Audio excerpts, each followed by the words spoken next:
in a world made of magic and mystery. Hey everybody! Welcome to Wise Age Academy, the first class. How's everybody doing? Oh, I'm glad you guys are doing great. So, how many do we have with us? That many? Okay. Well, it's good to see you. I'm Professor Kovu. I will be teaching you a little bit of the basics today about kind of what types of ghosts are out there. You know, not every house is haunted, and not every cemetery is haunted. That's the misconception that people think of. Well, cemeteries can't be haunted.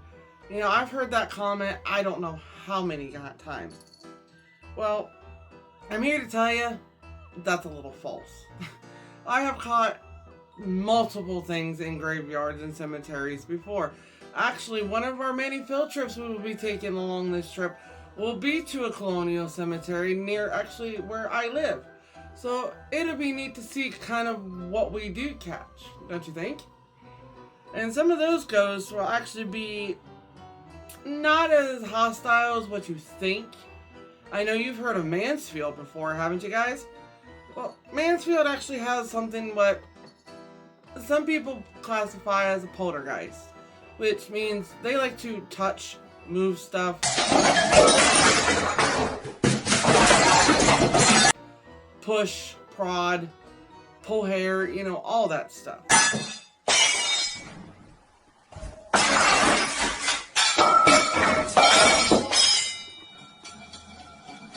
They are very good at that.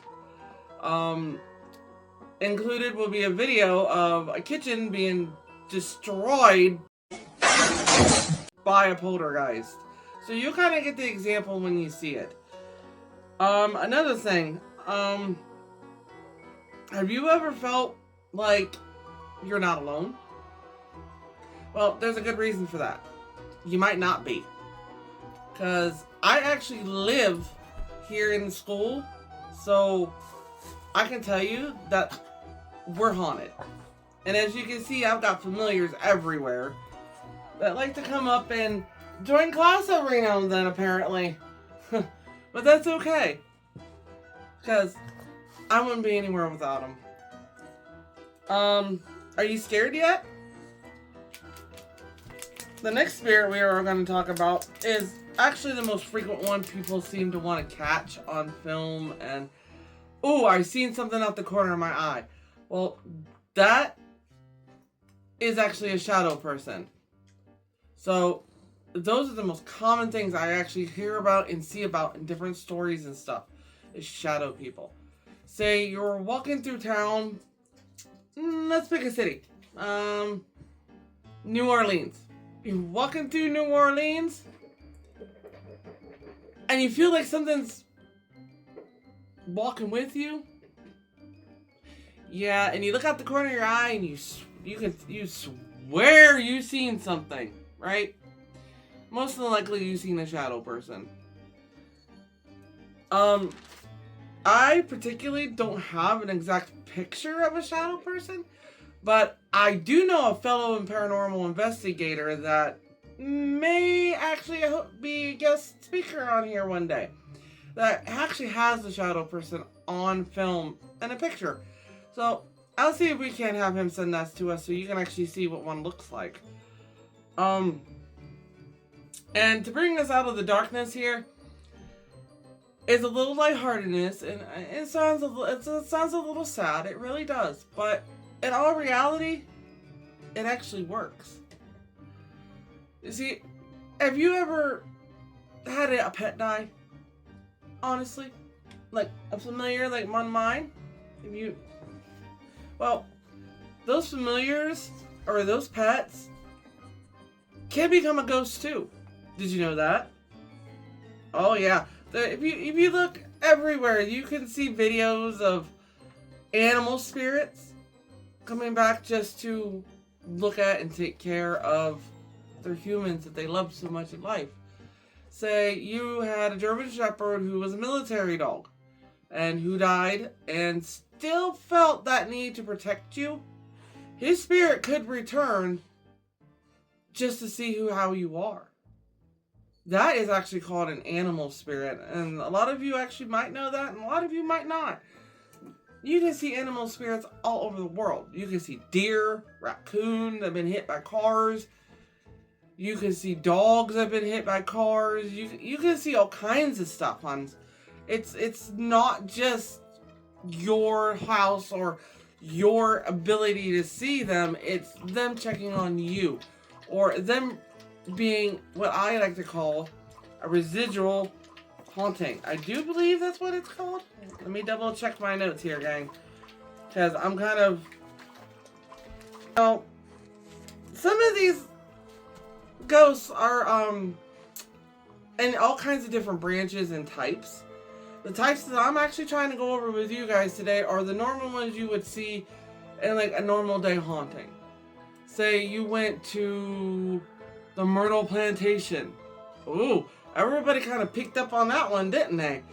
Yeah, the Myrtle Plantation is also haunted, and they actually have a ghost that actually replays everything like a videotape.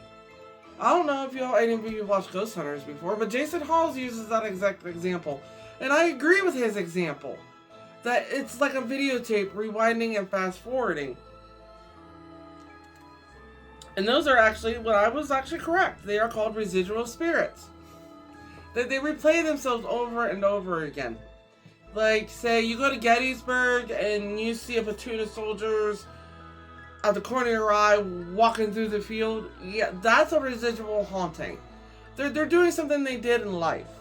That's a little different than a poltergeist. A poltergeist will actually go out its way to harm you. They will not. You can walk straight through them and they will continue that same path no matter what obstacle is in front of them. Now, we ain't gonna get into all of them because there's way too much. But we're gonna touch back on poltergeist a little bit here. Did you know that poltergeist is actually a German word for noisy ghost? Just like I said, making noises, throwing stuff. They have to be noticed. A poltergeist can not only be at a location, it can also attach to a person. It can do any of that. So be wary. Like, if you are trying to ghost hunt on your own, be wary of where you are. I have seen way too many videos of people going in just foolhardy and getting themselves in trouble. Poltergeist can actually hurt you. So if you are going to go out and ghost hunt, guys, just be careful, okay? And as always, there are always groups like ours, like White Sage Paranormal, the Massive Paranormal, MOAPs. Yeah, that's one of our local paranormal societies, and they are willing to go help people, and so are we. That's why we are actually doing this school and this class for you guys, so we can understand and learn with you. See, I have been ghost hunting for almost 22 years now, and I have seen things that I can't explain. I've heard noises I can't explain, and I've actually come up against some of these guys before. I've come up against a residual haunting before. Oh yeah, they're out there. Or you can have residual EVPs. Now, EVP stands for electronic voice phenomenon. Blah, blah, blah, right? Well, that says that you could hear a voice in the white noise on your recorder. It's basically what it's saying. Now, I will be posting, along with this video, will be some actual voice recordings that my team have actually had. So you can kind of see if you can hear them. And if you can't, just send us a comment and say, hey, we can't hear this. Can you help us figure it out? We will be more than happy to let you hear it.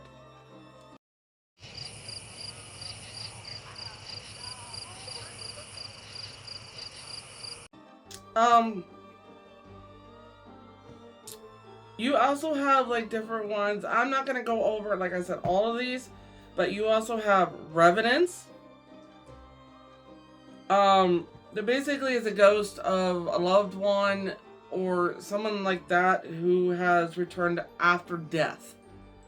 Like I said, we ain't gonna get into a lot of these because a lot of these we don't find here in Ohio, but we do. I mean, it's you can find them. I'm not saying that you can't. It's just my group has not come across like a revenant before, so we're not quite sure how to deal with that. But we're human just like you guys. We really don't know. You know, that's why we're asking questions. That's why we're reaching out to other people, teaching them, so we can learn with you. There's Wraiths. Those are the ones that look kind of like a zombie walking around. Is kind of what I can picture for you. Kind of like skin dripping off, ripping. And if there's kids watching this, guys, I'm sorry, but that's what they look like. Now banshees are known to be some places, but a lot of you are probably like, banshees are from Ireland, banshees are from Scotland. Yes, you are correct. The legends of banshees actually did originate in Ireland and Scotland, but that's actually for a history lesson, and we're not there yet. So kind of work with me here, guys. The banshee is actually a folklore ghost that's said to the cry of the banshee that's said to drive men insane.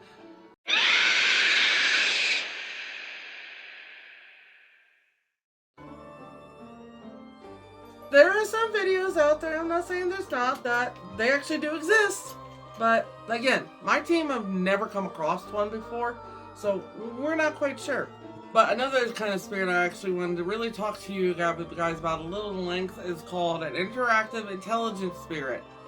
Now, those are the spirits you see that can move EMF detectors, which here in a minute, as a sneak peek, I'm going to give you guys a little sneak peek on equipment and kind of what you need. If you want to sit down while we teach about equipment and use your equipment, you can do that too. I mean, we're willing to teach you that too. But interactive intelligent spirits, they're the ones, like they say. Okay, we talked about Mansfield. Let's go to Mansfield. The interactive intelligent spirits there would be like prisoners who were killed for no reason, who are angry. They will interact with you, just like it's in the word, interact. And then you have spirits who like to talk. So you will have a voice recorder, records those EVPs, those electronic voice phenomenons that I was talking about. Yeah. Any recorder will actually record a ghost voice, but it's whether or not you can hear the playback good enough. Now, my team uses headphones and a little recorder, and we use a giant speaker. You know, we do everything in our capability to hear anything. Now, the reason I wanted to touch on interactive intelligent spirits so much is that, again, I said I live in a haunted house. This house that we're actually in, the school, yeah, it's actually haunted. And I have interactive intelligent spirits here.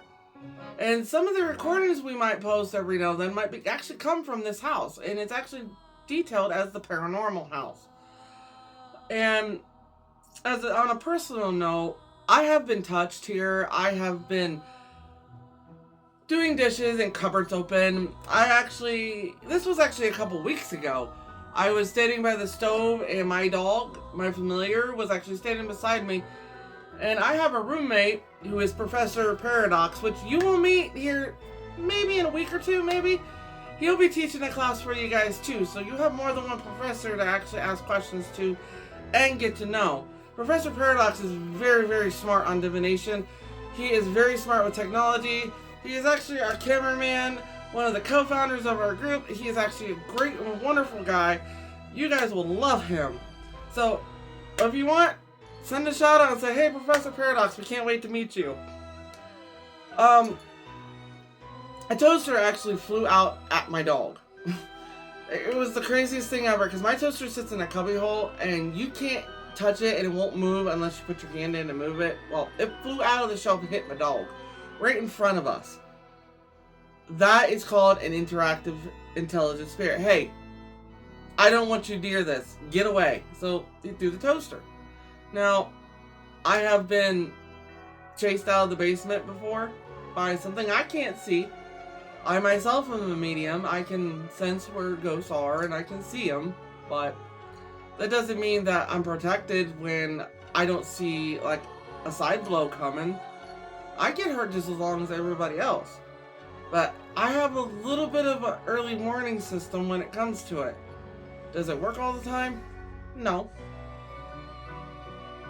Like I said, I've been doing this for 22 years, guys. I'm used to it.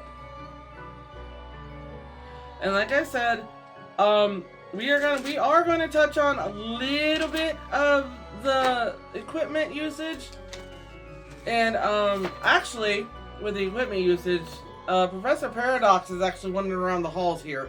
So I might actually holler at him to have him join us for the last few minutes of this class as maybe a guest speaker to talk about the technology we use. He's actually a little bit more better at it than I am. Actually, he's the one that set up the camera system so I can actually talk to you guys. So, hang on a second. Let me see if he's busy. Professor Paradox, are you available? Yes, what is it? Hey, could you come explain some of the equipment for our classmates here? We're talking about EVPs and camera systems. Sure. What would you like to know about? Like, what are dowsing rods? We use those when we ghost hunt. So, originally... And gang, by the way, this is Professor Paradox. So originally dowsing rods were used to find water and other sources of energy. Typically people would use like a stick they would find, mostly yew, because they like the theory is that yew would seek water. So people would use stuff like that to find water back in like the early I think the colonial days. And then later on, people found out they could find electrical lines and underground power lines with them, and magnetic fields with them. And the theory is that modern ones, they're made out of metal, they're supposed to be able to react to differences in magnetism. Ghosts can interact with those because the theory that they're mostly made up of energy, they're able to interact with stuff like that. So you can get moments where, let's say you have a set of them. You can say, if you cross them, that means yes. If you open them up, that means no. And sometimes you'll get actual, active movements and responses to questions through them, because they will actually make them move. Now, can I say that you could also be responsible for that? Absolutely, because they're very delicate. But if you are sure enough with the way you're holding them and know that you're not causing interference, yeah, there have been times where I have used them and know that I wasn't the one moving them. That's kind of why. Well, like we talked about in EVP, electronic voice phenomenon, we use a little recorder, don't we, when we go out? And we actually have caught a bunch of stuff on that recorder before, haven't we? Yes. It's actually very useful. We mostly get electronic voice phenomenon whenever we get any kind of evidence, which it doesn't happen. It happens way more than we think it should sometimes, but it's the most common way we collect evidence, and it's also pretty much par for the course standard for a lot of beginner investigators and investigations in general, because being able to show that in a computer, to be able to scan the audio frequencies, you can actually show whether or not it's an audible sound, or if it's something that just came out of nowhere. They can actually do that now. So it is still a very valid and classic form of investigation equipment. Though I would recommend getting a decent quality one. Digital recorders are pretty nice.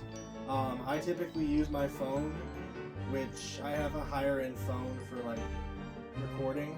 So it's got a good recorder. I would recommend something worth at least $60 if you want to get a recorder. Or just use your phone if you have a decent phone like an iPhone. Mm-hmm. See, we touched on all that earlier. See what I said? And during the little walk through the hallway, Professor Paradox actually seen something ghosty running through the halls. Which, like I said earlier, that happens here a lot. So it's not really surprising that it happened. But the equipment thing we will be touching on again here soon. I think we're about out of time, Professor Paradox. I think I've been going for a little bit here. But, like some of the things we'll probably yeah. See? Like teachers. Probably show is we'll probably dig out our equipment here the next video or two, and we'll actually show you what we're talking about. The dowsing rods and stuff are all in our paranormal backpack right now, gang. And be fair warned, Halloween is coming up, so watch out for the spirits and ghosts in the streets and stuff, gang. Professor Paradox will be teaching a lesson here soon. He will be doing divination and some other things with you. Probably a little bit more about equipment if he feels like it. Since we're talking about equipment, I originally started this from a basic idea of making an instruction video on how to debunk evidence. So I'm thinking, with honor to an amazing turn of events that led to something like this, I'm going to make my first episode about how to discern evidence in photos, videos, and in audio and other types of medium, because it's getting to the point where you can almost completely accurately fake that using artificial intelligence and other programs. And there are small tells that you can use to tell the difference in the modern era, when the internet's where most evidence is shared and stored. That's kind of necessary, so I want to focus on that. So again, keep an eye out.